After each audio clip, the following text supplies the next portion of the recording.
আসসালামু আলাইকুম ও রহমাতুল্লাহ। আজ আমরা শবে কদরের 4টি গুরুত্বপূর্ণ আমল জানব। রমজান মাসের বিশেষ মর্যাদার অন্যতম দিক লাইলাতুল কদর বা কদরের রাত, যার অপর নাম শবে কদর। আল্লাহ তাআলা মহিমান্বিত এই রাতে কোরআন নাজিল করেছেন এবং রাতকে হাজার মাসের চেয়ে মর্যাদাবান ঘোষণা করেছেন। হাদিসের আলোকে লাইলাতুল কদর অনুসন্ধানে 4টি আমল। তা হল নম্বর 1, ক্ষমা প্রার্থনা। আয়েশা রাদিয়াল্লাহু তাআলা আনহা রাসূল সাল্লাল্লাহু আলাইহি ওয়াসাল্লামকে জিজ্ঞেস করেন, হে আল্লাহর রাসূল, আমি যদি জানতে পারি লাইলাতুল কদর কোনটি, তাহলে আমি সে রাতে কি বলবো? তিনি বলেন, তুমি বলো, আল্লাহুম্মা ইন্নাকা আফুউন তুহিব্বুল আফওয়া ফাআফু আন্নী। দোয়াটি আবার বলছি, আল্লাহুম্মা ইন্নাকা আফুউন তুহিব্বুল আফওয়া ফাআফু আন্নী। অর্থ, হে আল্লাহ, আপনি ক্ষমাশীল, ক্ষমা করতে ভালোবাসেন, অতএব আমাকে ক্ষমা করে দিন। সুনানে তিরমিজি, হাদিস নম্বর 3513। নম্বর 2, প্রতিটি বেজোর রাতে ইবাদতে মগ্ন থাকা। লাইলাতুল কদর অনুসন্ধানে শেষ দশকের প্রতিটি বেজোর রাতে অর্থাৎ 21, 23, 25, 27, 29 তারিখ রাতে ইবাদতে মগ্ন থাকা উত্তম।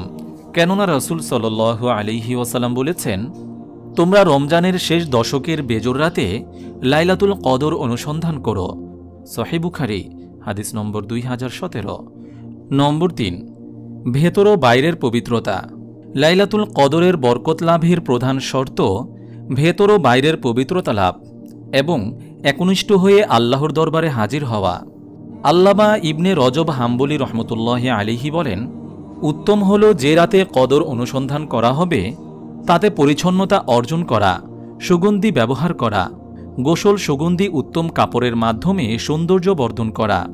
আর বাহ্যিক সৌন্দর্যের জন্য যথেষ্ট নয়, যদি না মানুষের ভেতরটা সুন্দর হয়।